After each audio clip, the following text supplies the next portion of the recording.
Hello and welcome to the fourth episode of Citizens Newsletter, and I'm your host, Ilay Pali.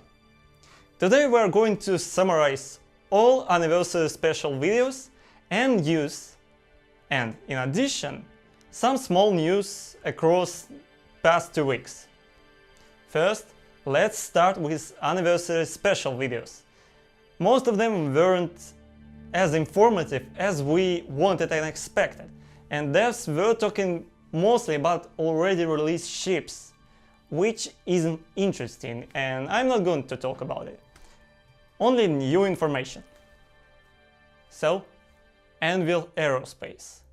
Anvil introduces a new ship, Arrow, which is flight ready, and it is an alternative ship for Aegis Gladius, which is slower, less agile and bigger than Arrow, so it is easier to hit.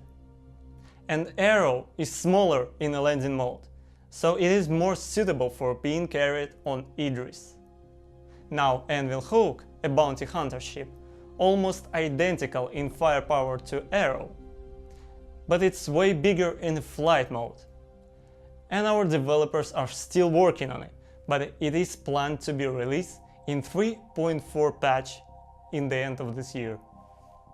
Finally, the Karak is back in production and is planned to be released next year. Its size now is questionable because it was 120 meters long, then it got bigger, and now it's sized back down. So it should be just a bit bigger than its original size. And that's it from us, Anvil Aerospace. Following, RSI. RSI recently got an addition to flight-ready ships with Constellation Phoenix. It is our answer for Origin 600. So it is only Terra's version left before whole Constellation series will become flight-ready. And if you're waiting for new info about Orion or Polaris, bad news for you, none of it was discussed. And I'm not allowed to discuss it either.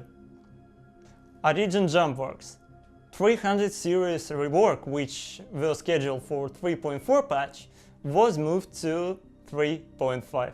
What's the reason? It is simple. CIG is now working on a ship customization, and 300 series has become a testbed for it. So customization should come along with this rework, if everything goes as planned. In addition, for a new design, which now got a lot closer to 600i design, this new version finally got a bed and a proper cargo hold, which is hooray! And 890 jump is still in production, and here you can see a VIP version of a pool and the main hull. And that's it.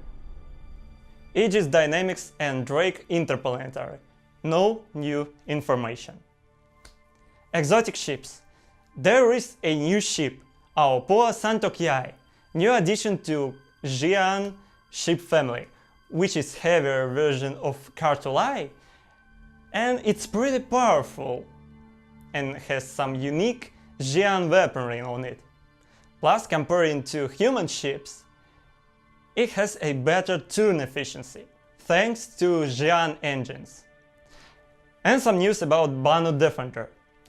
It is still in development, and as it was said earlier, Defender development is a key to development of overall Banu style, and to a Banu merchantman, which didn't have any interior concept at the moment of its announcement.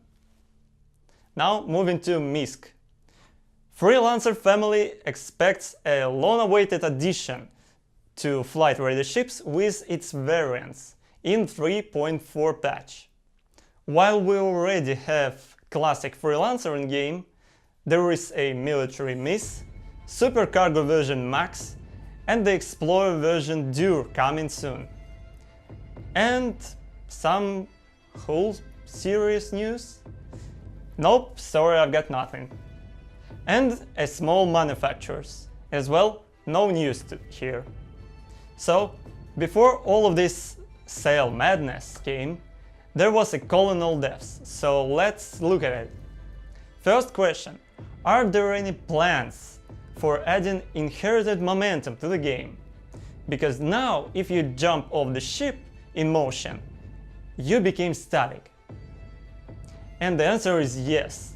It's already in the game, and if it's not working, it is a bug which should be dealt with.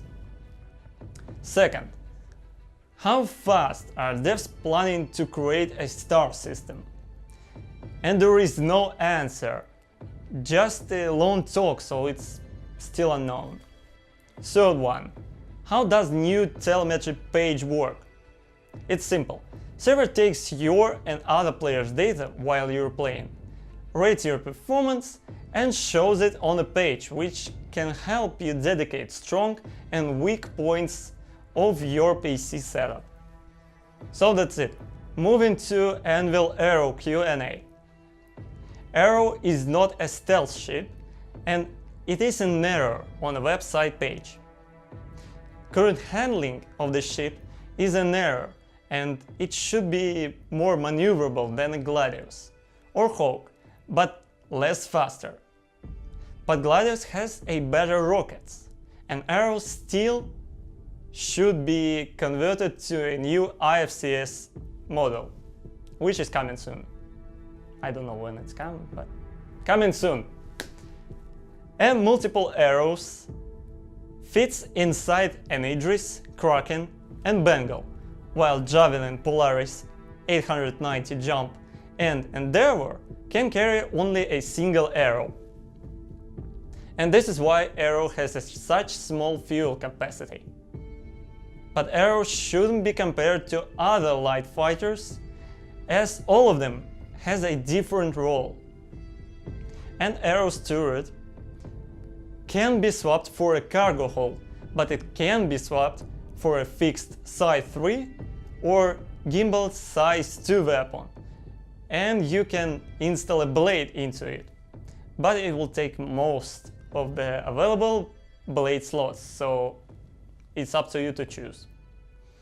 And you can install any military, stealth and civilian components into the ship, but it comes with a military grade.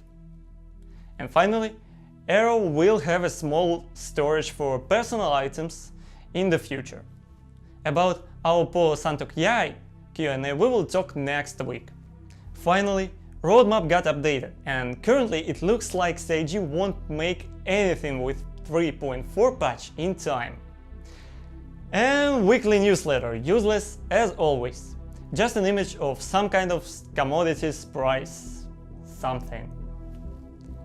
And yeah, there was a concierge newsletter which told us that you can upgrade your Idris P, if you have one, into Idris K, which does not has a railgun, but it has more firepower than standard P.